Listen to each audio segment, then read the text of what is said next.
Este video muestra cómo programar en MATLAB el método de Newton-Raphson para la solución del problema de flujo de potencia. Cuando se desea programar la solución de determinado problema, es fundamental tener un amplio conocimiento de los conceptos básicos del problema en cuestión. De lo contrario, se incrementa la probabilidad de que el código fracase. Por tal razón, como primera parte de este video, se realizará un resumen de la formulación matemática, luego se mostrará un resumen de la técnica de solución, que en este caso es el método de Newton-Raphson, y por último se realizará un ejemplo numérico el cual será programado en MATLAB. El problema de flujo de potencia es ampliamente utilizado por los estudios de análisis de sistemas de potencia. Esto debido a que la solución de este problema permite determinar el estado operativo de un sistema eléctrico ante un determinado nivel de carga. La importancia de lo anterior radica en que el conocimiento del estado del sistema permite determinar, entre otros aspectos, si un elemento de la red está sobrecargado, si existen problemas de estabilidad o si existen problemas de tensión en los nodos. Y de esta manera el analista podrá tomar una decisión operativa que permita solucionar el problema ya sea en el corto, mediano o largo plazo, dependiendo de la situación que se analice. Por lo anterior, el objetivo fundamental de este problema es determinar el estado del sistema. Para esto, se debe realizar un modelo matemático, el cual tiene las siguientes suposiciones. Primero, es un modelo que ignora el tiempo, es decir, es un modelo estacionario, por lo tanto, se puede representar mediante un conjunto de ecuaciones algebraicas no lineales. Segundo, se asume que la red se encuentra balanceada y por lo tanto se puede utilizar un equivalente monofásico de todos los elementos de la red. Y tercero, se resuelve solamente para un estado estático de carga, es decir, un solo valor dentro de la curva de carga horaria. Por lo tanto, los generadores se pueden modelar como inyecciones de potencia activa a tensión constante y las demandas se pueden modelar como eyecciones de potencia activa y reactiva.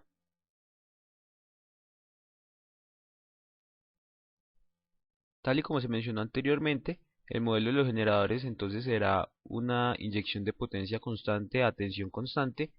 Por lo tanto, en este caso se conocen dos de las cuatro variables del generador. Se conoce P y B y se desconocen el ángulo y la potencia reactiva. En el caso de las demandas, en esta se conoce es el consumo de potencia activa y reactiva y se desconocen las variables de estado que son la tensión y el ángulo de la tensión. La línea de transmisión se va a representar por su equivalente monofásico, el cual consiste en un modelo tipo pi, donde la rama serie representa el efecto resistivo e inductivo de la línea, y dos ramas shunt, las cuales representan el efecto capacitivo de la línea. Para efectos del modelo es necesario calcular la admitancia serie y la admitancia shunt de la línea. Estas se calculan tal y como se muestra acá. Se define una tensión en el nodo K como el fasor E sub K, que tiene magnitud V sub K y un ángulo θ sub K. De igual manera para el nodo M. Ahora se plantea la primera ley de Kirchhoff en el nodo K. Esto consiste en que todas las corrientes que entren al nodo sean iguales a todas las corrientes que salen del nodo. Entonces, si miramos el nodo K, la corriente total que va del nodo K al nodo M debe ser igual a la corriente que va por la rama serie más la corriente que va por la rama shunt. La corriente de la rama serie se calcula como la diferencia de tensiones entre el nodo K y el nodo M multiplicada por la admitancia serie, y la corriente en el nodo shunt se calcula como la tensión en el nodo K multiplicada por la admitancia shunt que se encuentra conectada a este nodo. Dado que nos interesa calcular el flujo de potencia activa y reactiva que van del nodo K hacia el nodo M, entonces se calculará la potencia aparente que fluye de KM y luego se separará en su parte real e imaginaria. Por motivos de comodidad a la hora de hacer los cálculos, entonces se calcula la potencia aparente conjugada, la cual se expresa como la tensión en el nodo K conjugado multiplicada por la corriente que va del nodo K al nodo M. Si se expresan las tensiones en coordenadas polares y las admitancias en coordenadas rectangulares, fácilmente se pueden obtener estas ecuaciones, las cuales representan el flujo de potencia activa y reactiva del nodo K al nodo M, y que se encuentran en términos de las variables de estado, tensiones y ángulos, y de los parámetros de la red, que son las conductancias y las susceptancias de la línea. Para el caso del transformador se utiliza el modelo equivalente monofásico. Este modelo incluye el efecto del núcleo y el efecto de las bobinas. Sin embargo, debido a que en sistemas de transmisión el efecto del núcleo es bastante pequeño comparado con el efecto de la bobina, entonces este será despreciado.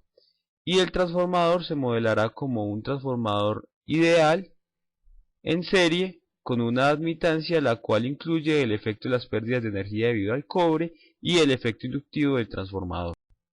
En este caso también es de interés calcular la potencia activa y reactiva que fluyen del nodo K al nodo M del transformador. Para esto se define la relación de transformación A igual a la tensión en el nodo de paso P sobre la tensión en el nodo K. Como el transformador se asume que no es un transformador desfasador, entonces los ángulos del nodo P y del nodo K serán iguales, y también como se debe a que es un transformador ideal, el cual no presenta pérdidas, entonces la potencia aparente que entra al nodo K debe ser igual a la potencia aparente que sale del nodo P.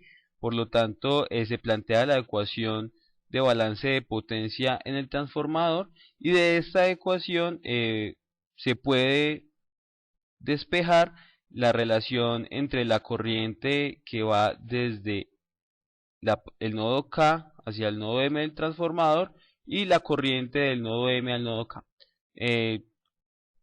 Como se puede observar, la corriente IKM es igual a menos la relación de transformación multiplicada por la corriente IMK. Esta expresión es bastante útil para poder calcular la potencia que fluye por el transformador.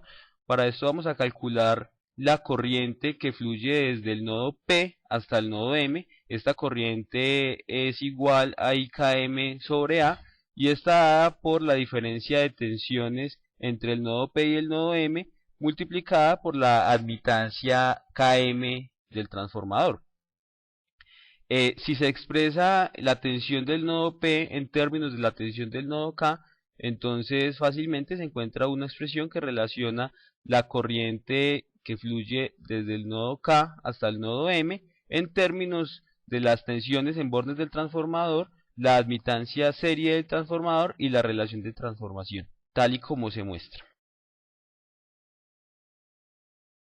Igual que en el caso de la línea de transmisión, entonces se calculará la potencia aparente conjugada que fluye del nodo K hacia el nodo M.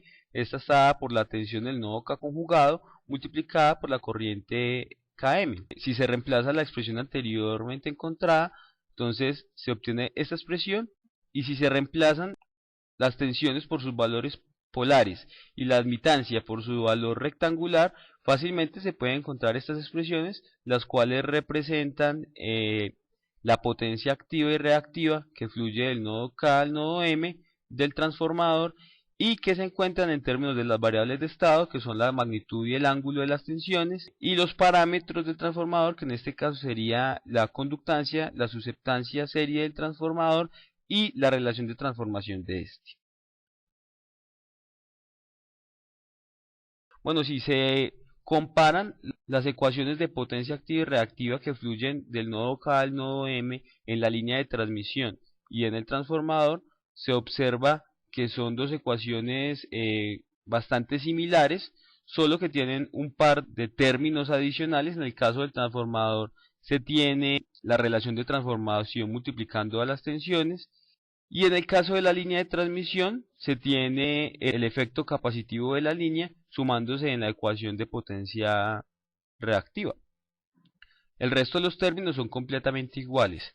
Por lo tanto, se puede plantear una expresión general la cual contenga todos los términos y que se pueda adaptar para cada uno de los casos. En el caso de la línea de transmisión, entonces la constante A valdría 1. Y en el caso de los transformadores, entonces la susceptancia Shun valdría 0.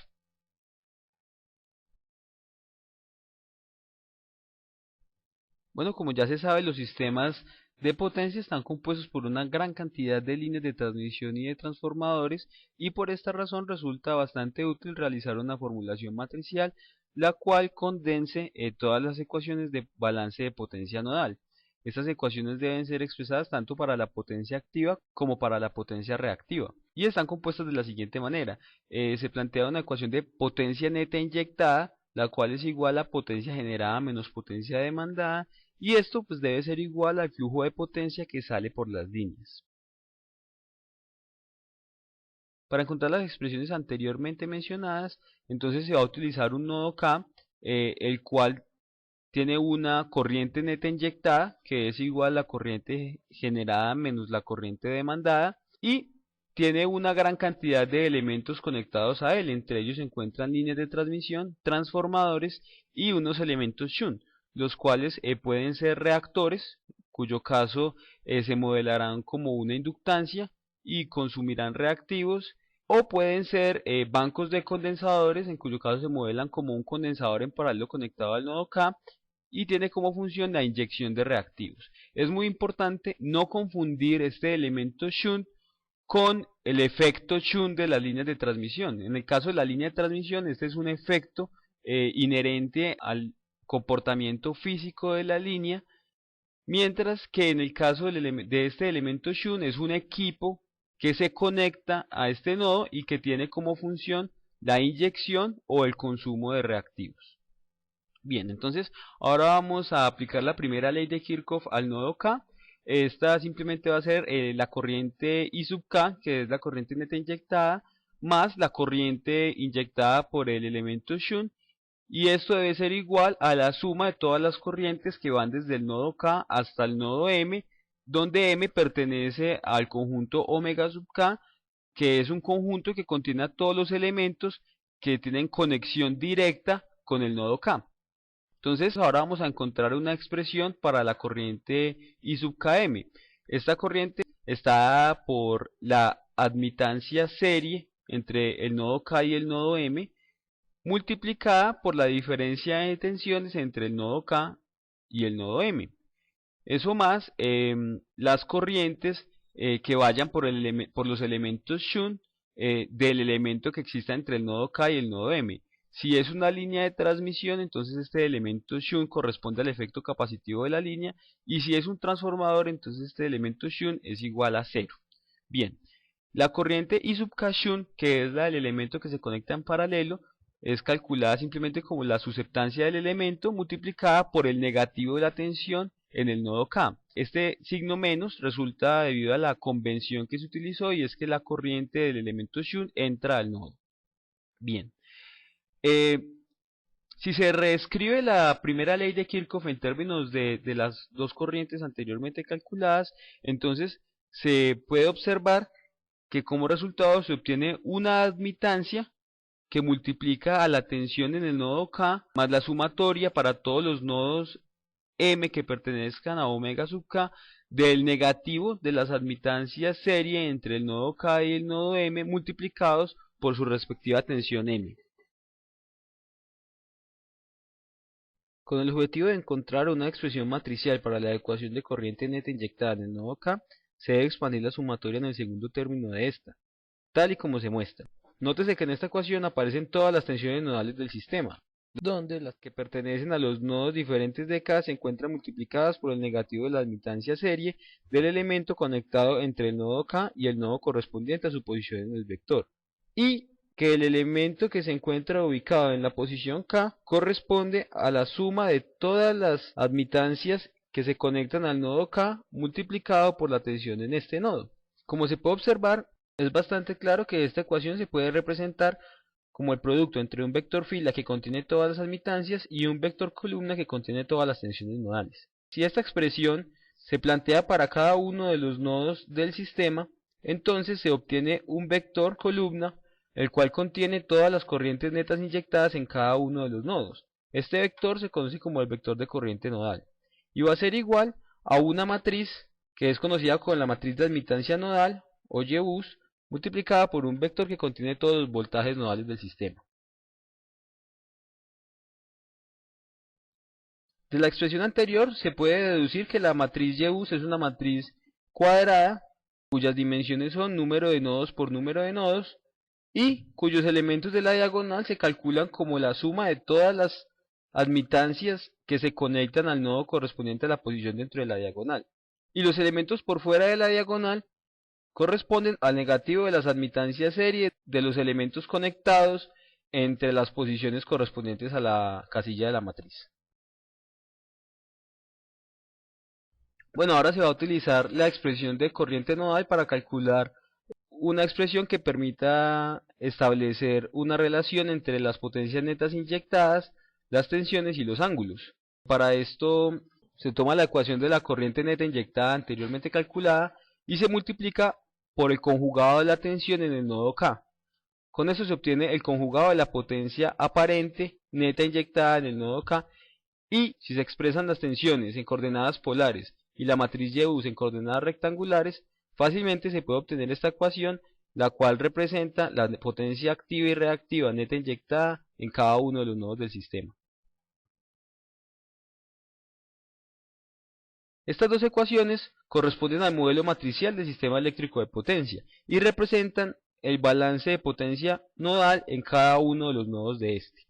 Este es un sistema de 2n ecuaciones no lineales con 2n incógnitas, debido a que cada nodo contribuye con dos ecuaciones, una de potencia activa y una de potencia reactiva, y con dos incógnitas. En el caso de los nodos PV se desconoce el ángulo de la tensión y la potencia reactiva inyectada por el generador. En el caso de los nodos PQ se desconoce la magnitud y el ángulo de la tensión. Y en el caso del nodo slack se desconoce la potencia activa y reactiva inyectada por el generador. Ahora vamos a ver en qué consiste el método de Newton-Raphson. Como se mencionó anteriormente, el problema de flujo de carga puede ser descrito completamente por medio de un conjunto de ecuaciones algebraicas no lineales, las cuales deben ser resueltas para determinar el estado operativo del sistema. Para eso se utilizará el método de Newton-Raphson. Este es un método numérico que busca encontrar el valor de las variables x que hacen que la función f de x valga 0. Para esto, realiza una serie de aproximaciones lineales. Entonces, como primer paso, el método de Newton-Raphson plantea realizar una expansión en series de Taylor alrededor de un determinado punto. Esto con el objetivo de encontrar una aproximación lineal de la función alrededor de este punto de interés. Luego de obtener la aproximación lineal, entonces se desea encontrar el valor de x que hace que esta aproximación se haga 0. Para encontrar este valor de x entonces es necesario despejar este término de esta ecuación, de donde se obtiene el siguiente resultado. Entonces, como se puede observar, después de calcular incremento delta x, se puede encontrar un nuevo punto x1 a partir del punto de inicio x0. Y este punto x1 se encuentra cada vez más cerca del punto en el cual la función f de x se hace 0. En este nuevo punto se vuelve a repetir el proceso de linealización y se vuelve a encontrar el nuevo valor de x que hace que la nueva aproximación sea 0. En este caso se obtiene el punto x2 y se continúa el proceso hasta que se encuentre un punto donde la función f de x sea menor a una tolerancia determinada. Como se puede observar en este ejemplo, esta función se puede resolver rápidamente por medio del método de Newton-Raphson, logrando la convergencia con un máximo de 3 iteraciones. Para resolver el sistema de ecuaciones no lineales que describen el problema de flujo de potencia, es necesario reescribir estas ecuaciones de forma tal que queden igualadas a un vector de ceros. De esta forma, el sistema queda escrito como el vector de potencias generadas en todos los nodos, menos el vector de potencias demandadas en todos los nodos, menos un vector que contiene las ecuaciones de flujo de potencia que sale de cada nodo. Y esto igual a un vector de delta P y delta Q, el cual debe ser igualado a 0. Ahora ya se tiene la forma general requerida para aplicar el método de Newton-Raphson. Como se puede observar, no todas las ecuaciones pueden ser planteadas. Esto debido a que en los nodos de generación, o sea los nodos PB, se desconoce el valor de la potencia reactiva generada, y por tal razón las ecuaciones de balance nodal de potencia reactiva no pueden ser planteadas para estos nodos. De igual forma, en el nodo slack tampoco se conoce la potencia activa ni reactiva. Por tal razón, tampoco se pueden plantear las dos ecuaciones presentadas por este. Entonces, el sistema de ecuaciones se reduce a un sistema que tiene dos veces el número de nodos PQ más el número de nodos PB ecuaciones. Y por lo tanto se convertiría en un sistema que tiene más incógnitas que ecuaciones, el cual tendría infinitas respuestas. Para resolver el problema anterior, entonces es necesario acudir a la información que aporta cada uno de los nodos y así reducir el número de incógnitas que se presentan en este problema. Entonces, si se analizan los nodos de carga proporcionan dos datos que son la potencia activa y reactiva consumida por el nodo, y dado que la potencia activa y reactiva generada es cero, entonces se conoce la potencia neta inyectada en estos nodos. Y se desconocen los voltajes y los ángulos. Por lo tanto, estos nodos aportan dos ecuaciones y tienen dos incógnitas, voltaje y ángulo. En los nodos generadores se conoce la potencia activa, pero se desconoce la reactiva. Y se conoce la magnitud de la tensión, pero se desconoce el ángulo de la tensión. Por lo tanto, estos nodos aportan una ecuación y una incógnita. La ecuación de balance de potencia activa nodal y la incógnita es la magnitud del voltaje del nodo. Y el nodo slack es un nodo que no aporta ninguna ecuación, dado que se desconoce la potencia activa y reactiva generada por este nodo, pero que tampoco aporta ninguna incógnita, dado que el voltaje y el ángulo de este nodo son variables conocidas. Por lo tanto, el número de ecuaciones se reduce, pero también se reduce el número de incógnitas. De esta forma se obtiene que se tienen dos veces el número de nodos PQ más el número de nodos PB incógnitas y dos veces el número de nodos PQ más el número de nodos PB ecuaciones. Por lo tanto, un sistema consistente que tiene respuesta única. La técnica de Newton-Raphson anteriormente mostrada para una única función con una única variable puede ser extendida a múltiples funciones con múltiples variables. En este caso, la aproximación lineal consiste en un vector que contiene todas las ecuaciones evaluadas en el punto inicial más la matriz jacobiana evaluada en el punto inicial. Esta matriz está compuesta por las derivadas parciales de cada una de las funciones con respecto a cada una de las variables. Y esto multiplicado por el vector de incrementos delta x. Si se despeja el vector delta x, entonces se obtiene que es igual a menos la inversa de la matriz jacobiana evaluada en el punto inicial, multiplicada por el vector de todas las funciones evaluadas en este punto.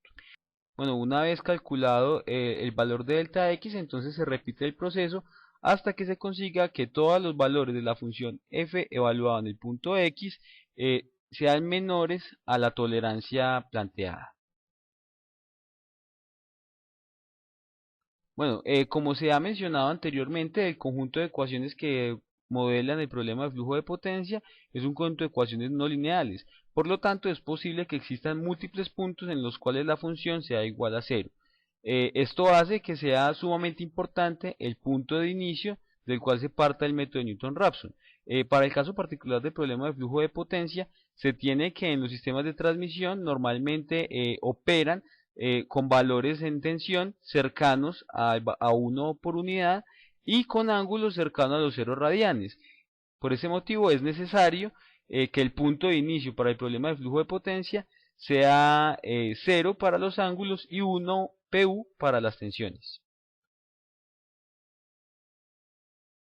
El algoritmo del método de Newton-Raphson entonces consiste en primero realizar una inicialización de los parámetros, donde se debe cargar toda la información de los nodos y de las líneas de transmisión.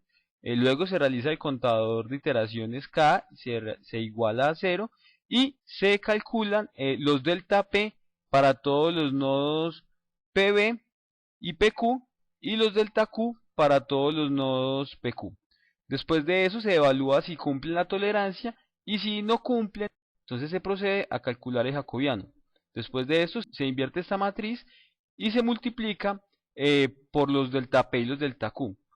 Con esto se obtiene los incrementos en las variables de estado delta teta y delta b. Se actualizan las variables, simplemente se debe sumar los delta teta y los delta b a los voltajes y ángulos de la iteración anterior y se incrementa el contador de iteraciones. Y este proceso se repita hasta que se cumpla que todos los delta P y los delta Q sean menores o iguales a la tolerancia especificada. Bueno, ahora vamos a proceder a realizar un ejemplo numérico. Para eso se va a utilizar el software MATLAB, en el cual se va a realizar un código que corresponda al método de Newton-Raphson. Para probar este código, entonces se va a utilizar el sistema que se muestra en pantalla. Es un sistema que está compuesto por 4 barras y 4 líneas de transmisión. El nodo 1 es un nodo que se denomina como el nodo slack. El nodo 2 y el nodo 3 son nodos PQ y el nodo 4 es un nodo PB. Los datos de las líneas se presentan en esta tabla y los datos de cada uno de los nodos se presentan en esta tabla. Bueno, ahora vamos a ver cómo se implementa el algoritmo anteriormente explicado en el lenguaje de MATLAB. Como primer paso se recomienda dar un breve encabezado al programa, esto con el objetivo de que si en un futuro se desea retomar el código, pues fácilmente se pueda realizar una contextualización de este. Luego se recomienda colocar los comandos clc, el cual limpia la pantalla del workspace, el comando clear all que borra todas las variables y el comando close all que cierra todas las ventanas de figuras que se encuentren abiertas. Luego se colocan una serie de comandos que permiten cargar toda la información correspondiente al sistema en cuestión. En este caso se utiliza este comando, el cual permite averiguar el nombre y la dirección del libro que contiene la información del sistema. Luego se coloca una barra de espera con el objetivo de informar al usuario que se encuentran cargando los datos de Excel. Y luego se abre el libro, cuyo nombre se encuentra almacenado en la variable libro, y la hoja llamada nodos. En esta hoja se encuentra almacenada toda la información correspondiente a los nodos del sistema de potencia. Esta almacena una matriz que tiene 12 columnas. La primera columna corresponde al número de nodo, la segunda corresponde al tipo de nodo. Si es 1, entonces el tipo de nodo es un slack. Si es 2, el nodo es un nodo PB. Y si es 3, el nodo es un nodo PQ. En la tercera y cuarta columna se coloca la potencia activa y reactiva generadas en el nodo. Y en la quinta y sexta columna se coloca la potencia activa y reactiva demandadas en el nodo respectivamente. En la columna siguiente se coloca la susceptancia del elemento shunt que se conecta al nodo en cuestión, el cual puede ser o un banco de condensadores o un banco de reactores. Luego se colocan la magnitud y el ángulo de las tensiones. Eso es el magnitud y ángulo inicial. Después se coloca el valor base de la tensión. Y por último se colocan los valores máximos y mínimos de las tensiones nodales. Después se utiliza el comando waitBar para llenar la barra de espera hasta un 50% y posteriormente se abre de nuevo el libro y se pide que lea la información almacenada en la hoja líneas. Esta hoja contiene una matriz que presenta 5 columnas, donde las dos primeras corresponden al nodo de inicio y al nodo final de la línea de transmisión.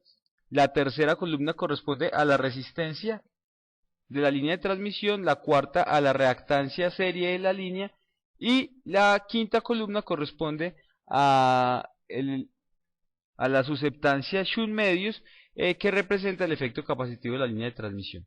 Luego de esto se coloca de nuevo el comando waitBar para que llene la barra de espera hasta un 100% y se utiliza el comando close para cerrar la ventana de espera. Posteriormente se utiliza el comando size, el cual permite averiguar el tamaño de una matriz si se coloca como argumento el nombre de la matriz. Si se desea averiguar el número de filas que contiene la matriz, entonces se debe adicionar un segundo argumento, el cual debe ser el número 1 para averiguar las filas o el número 2 para averiguar las columnas.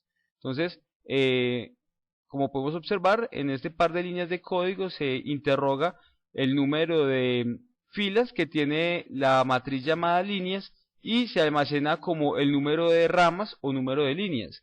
Y luego se averigua el número de filas que tiene la matriz llamada nodos y se coloca como número de barras o número de nodos. Posteriormente se calcula la impedancia serie de la línea de transmisión. Para esto se toma la resistencia de todas las líneas, la cual se almacena en la columna 3 de la matriz líneas, y se le suma a la columna 4 de esta misma matriz multiplicada por la raíz cuadrada del número menos 1. De esta forma se escribe correctamente el fasor correspondiente a la impedancia serie. Luego se definen los valores iniciales de la magnitud de la tensión y del ángulo de la tensión, los cuales se encuentran almacenados en la columna 8 y 9 de la matriz nodos respectivamente. Y por último, para terminar de definir los datos iniciales, entonces se indica cuál va a ser el valor de tolerancia que se requiere para la ejecución de este código. En este caso se toma una tolerancia de 10 a la menos 3 PU. Bueno, entonces vamos a ver cómo serían los resultados arrojados por la ejecución de este código.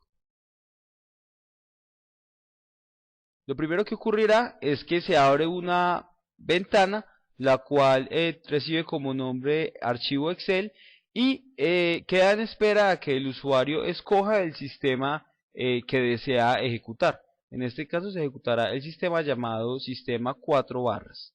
Entonces se selecciona este sistema y luego entonces MATLAB iniciará el proceso de cargado de datos. Entonces, como se pudo observar, primero se llena una barra de espera y cuando esta finaliza, entonces ya se han cargado todos los datos desde las hojas de Excel.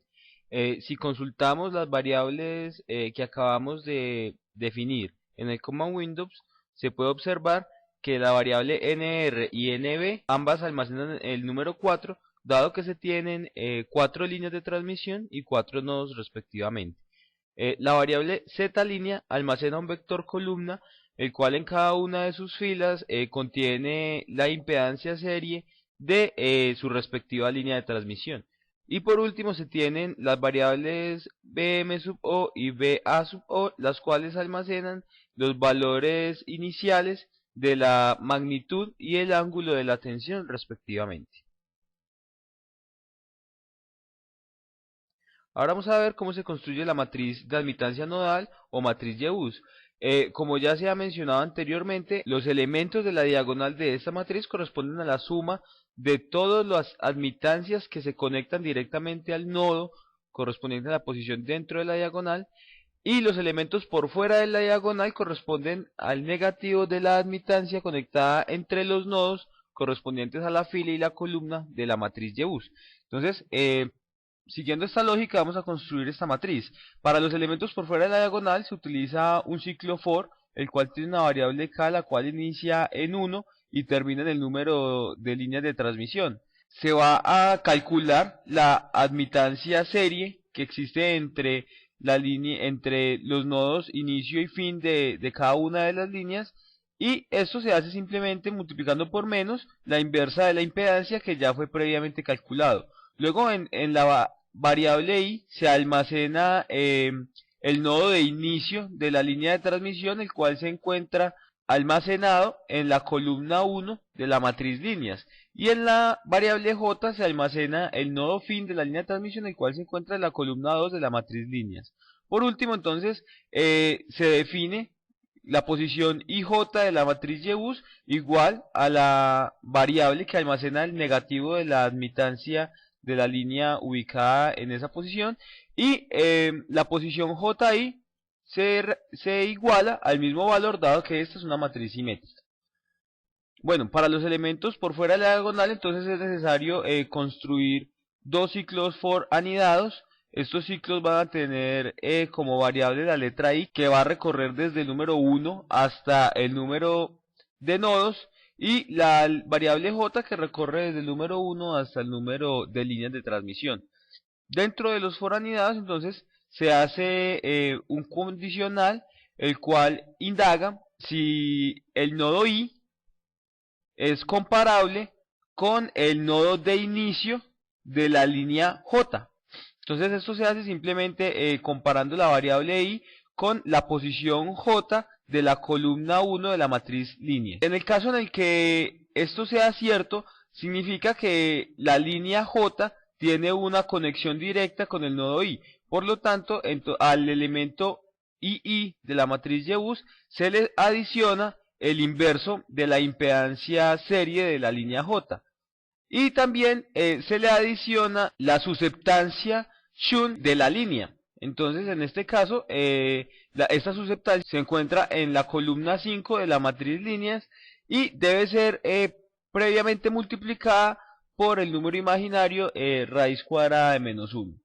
Se hace la misma pregunta para el caso de los nodos de llegada de la línea de transmisión. Entonces, si el nodo I es comparable con un nodo de llegada de la línea J, entonces también se debe adicionar la respectiva admitancia serie y su respectivo rama Shun correspondiente al efecto capacitivo de la línea de transmisión. También es necesario adicionar las impedancias de los elementos Shun correspondientes a bancos de condensadores o a reactores que se encuentren conectados directamente al nodo.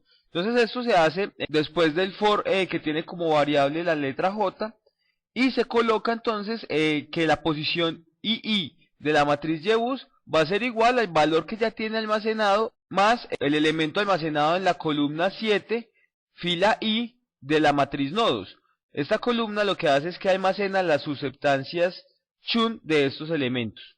Bueno, por último, entonces, se utiliza el comando SPY simplemente para visualizar la forma de la matriz Yebus y se le dio un título, el cual es estructura de la matriz Yebus.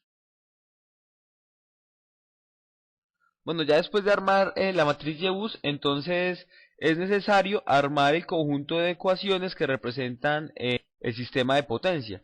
Estas dos ecuaciones son las que se encuentran en este recuadro. Y para poder realizar una forma genérica que permita armar un sistema de ecuaciones de cualquier tipo de sistema eléctrico de potencia, sin importar el tamaño de este, entonces se va a utilizar una notación matricial.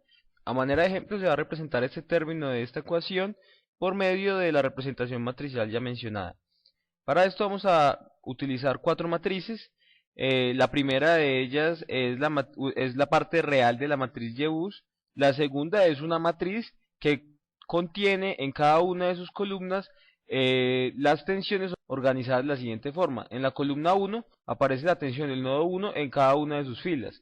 De igual forma, en la columna 2 aparece la tensión del nodo 2 y así sucesivamente hasta el último de los nodos, que para este caso particular es el nodo 4.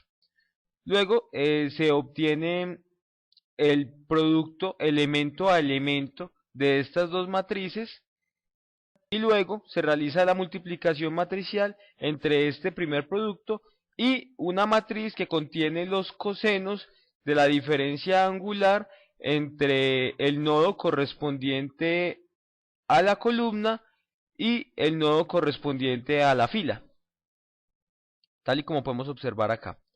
Después de realizar este producto matricial, entonces el resultado es una matriz de igual forma, pero lo que nos interesa es obtener los elementos de la diagonal de este producto matricial. Estos elementos de la diagonal corresponden a los siguientes valores. El primer elemento corresponde al producto de la primera fila de esta matriz con la primera columna de esta matriz.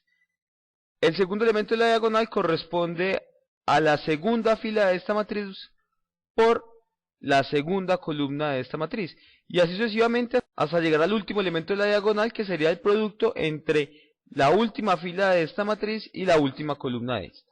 Entonces, como podemos observar, acá se presenta el resultado de la diagonal de este producto matricial y luego se realiza el producto elemento a elemento entre cada uno de los elementos de este vector con un vector que contiene en cada una de sus filas las tensiones correspondientes a la posición dentro de su fila. Entonces, después de realizar este producto elemento a elemento, el resultado, entonces, ese es este vector que en cada una de sus filas contiene la expresión que se quería reproducir.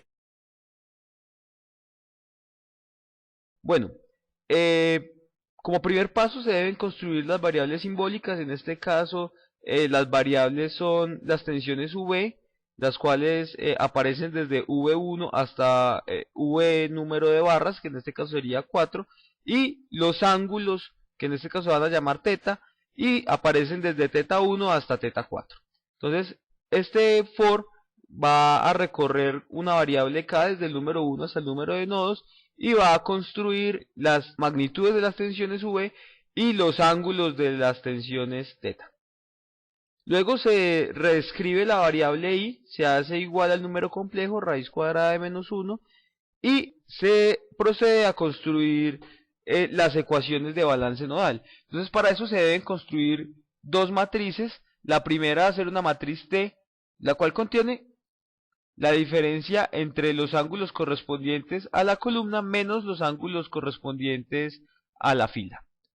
Y se construye esta matriz, la cual contiene en cada una de sus columnas las tensiones correspondientes al nodo correspondiente a su columna, tal y como se puede observar. Después de obtener estas matrices, entonces se define la matriz E como la parte real de la matriz Gauss y la matriz B como la parte imaginaria de esta misma matriz.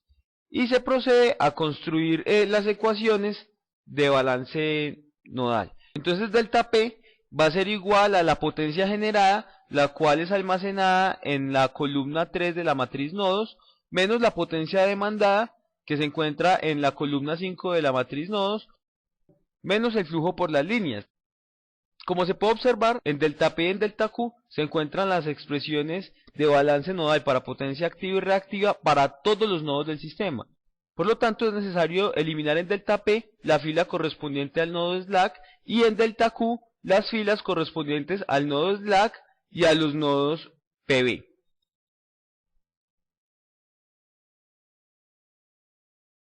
Entonces, vamos a realizar esa selección. Como ya se dijo anteriormente, para la matriz delta P solamente nos vamos a quedar con las filas correspondientes a los nodos PB y a los nodos PQ, y para la matriz delta Q nos vamos a quedar con las filas correspondientes a los nodos PQ.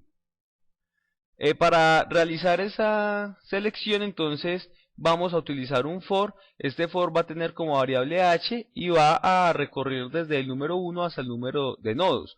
Dentro del for se van a colocar un par de condicionales. El primero de estos lo que hace es indagar si el nodo en el cual se encuentra parado el for es un nodo tipo 1, o sea, es un nodo slack. Para esto se consulta la columna 2 de la matriz nodos, la cual contiene el tipo de nodo al cual corresponde cada uno de estos.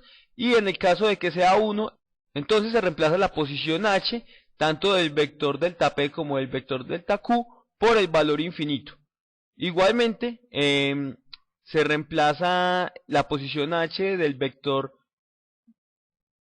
que contiene la magnitud de las tensiones y los ángulos de las tensiones por el valor infinito.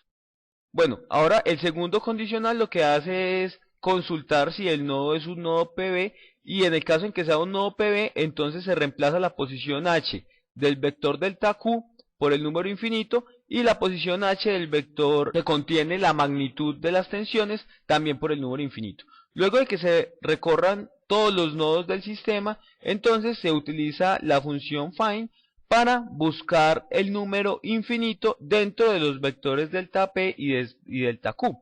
Después de que se encuentren estos valores dentro de estos vectores, entonces se procede a decirles que se reemplace por una posición vacía, lo cual equivale a eliminar la posición dentro del vector. Entonces ahora ya se tienen las ecuaciones de balance nodal para los nodos que se pueden plantear. Se va a almacenar en la variable x todas las variables de estado desconocidas. Estas variables de estado son los ángulos para los nodos PB y PQ y la magnitud de las tensiones para los nodos PQ. Y en la variable y se van a almacenar el sistema de ecuaciones no lineales, el cual corresponde a los delta p para todos los nodos pb y pq y a los delta q para los nodos pq. Después de haber construido el conjunto de ecuaciones no lineales, entonces se procede a calcular el jacobiano de este. Para esto se utilizará un par de for anidados, donde el primer for varía con la variable k1, que va desde el número 1 hasta el tamaño del conjunto de ecuaciones no lineales, y el segundo for se mueve con la variable k2, que es recorrida desde el número 1 hasta el tamaño del vector de variables de estado. Luego simplemente se calcula la matriz J, que corresponde al jacobiano, cuya fila corresponde a la variable k1 y columna corresponde a la variable k2. Y esto se hace igual a la derivada de la ecuación k1 con respecto a la variable k2. Al recorrer todo este for, entonces simplemente en J se almacena el jacobiano del conjunto de ecuaciones con respecto a las variables de estado almacenadas en X. Otra forma de calcular este jacobiano es simplemente utilizando la función de MATLAB llamada Jacobian. Esta recibe dos argumentos. El primero sería el conjunto de ecuaciones no lineales que se desea derivar, y el segundo es el conjunto de variables con respecto a las cuales se desea derivar. Si este segundo argumento no es especificado, entonces simplemente MATLAB realiza la derivada del conjunto de ecuaciones no lineales con respecto a todas las variables simbólicas que se encuentren dentro de él. Ahora se va a iniciar ya el método iterativo de Newton-Raphson. Este método, como ya se ha explicado anteriormente, primero calcula las condiciones iniciales, esos ya fueron entregadas previamente. Luego coloca el contador de iteraciones en número 0 y calcula los delta P y los delta Q. Entonces en este caso lo que se va a hacer es que se va a reemplazar las variables simbólicas por sus respectivos valores numéricos. Entonces para eso se utiliza este conjunto de instrucciones. Como ya se ha explicado en anteriores tutoriales, este conjunto de instrucciones lo que hace es que hace a cada una de las variables B1, B2, B3 igual a la posición 1, 2 o 3 del vector BM sub O, que almacena la magnitud de la tensión, igualmente para los ángulos. Ahora se procede a calcular los delta P y los delta Q. Para esto se utiliza la función eval. Lo que hace la función eval es que evalúa el conjunto de ecuaciones no lineales almacenadas en el vector y en sus respectivos valores numéricos y lo almacena en la variable llamada delta. Bueno, ahora se inicia el método iterativo. Para eso se va a utilizar un ciclo while, el cual va a tener como criterio de parada el momento en el que las iteraciones superen un valor determinado, en este caso va a ser el número 100, o el momento en el que los delta P y los delta Q sean menores a una tolerancia determinada. Se evalúa el menos jacobiano de la función, el cual se encuentra almacenado en J, y se guarda en la función J sub 0. Luego se calculan los delta teta y los delta B. Esto se hace invirtiendo la matriz J sub 0 y multiplicándola por el vector delta.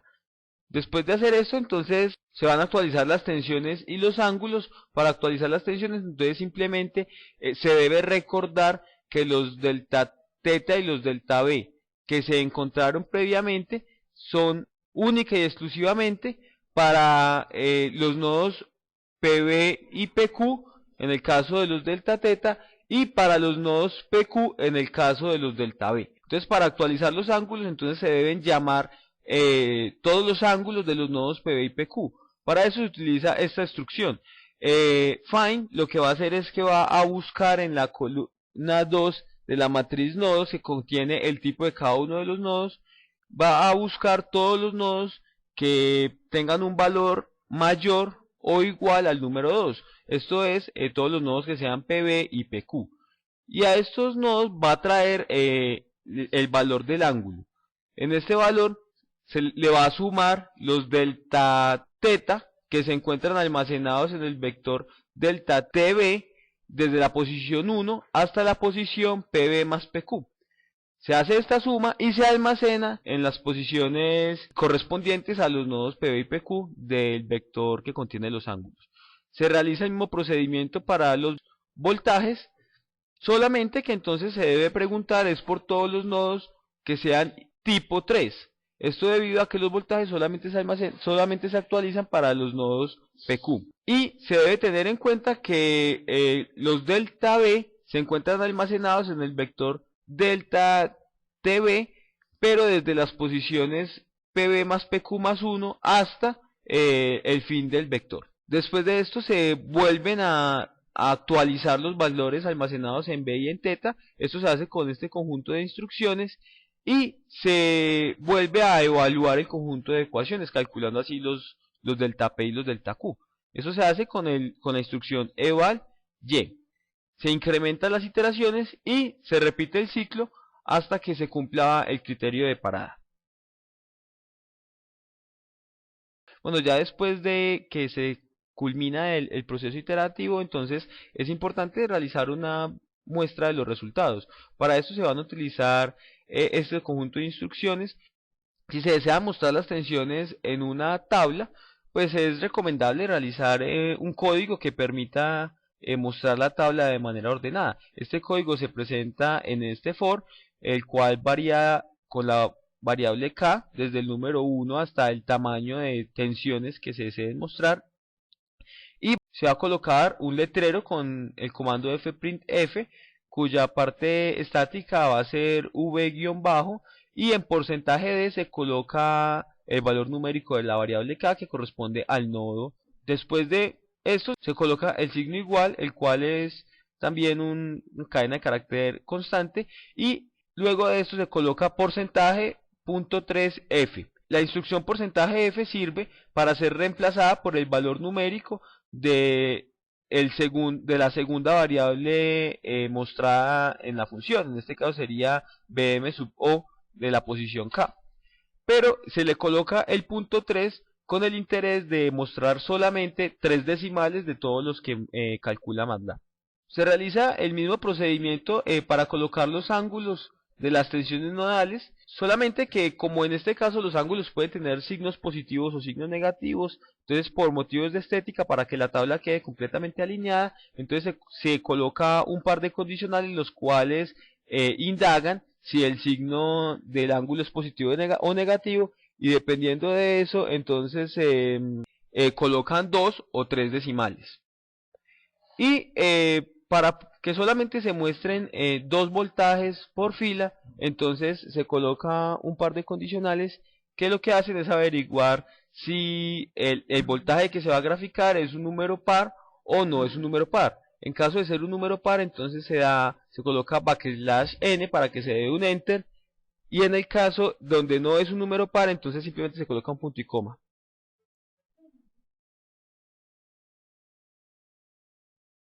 Y por último se desea graficar en un diagrama de barras las tensiones nodales y la potencia neta inyectada en cada uno de los nodos. Entonces para esto se coloca la instrucción subplot, la cual permite realizar múltiples gráficas en la misma ventana. En la primera gráfica se van a graficar con barras la magnitud de las tensiones en cada uno de los nodos, luego se coloca una rejilla y se define el título y las etiquetas de los ejes horizontales y verticales de la gráfica. En la segunda gráfica entonces se coloca de nuevo el comando subplot, luego se coloca el comando bar y como argumento se coloca un vector el cual contiene en la primera columna todas las potencias activas inyectadas en los nodos, y en la segunda columna las potencias reactivas inyectadas en los nodos. Entonces este comando, cuando recibe una matriz, lo que hace es que grafica cada una de las columnas como barras en el diagrama. Se coloca una leyenda, entonces como la primera barra corresponde a la potencia activa, se coloca P sub I, y la segunda barra corresponde a la potencia reactiva, entonces se coloca Q sub I. Luego se define el título y las etiquetas de los ejes horizontal y vertical. Bueno, ahora vamos a ejecutar el código completo desde MATLAB.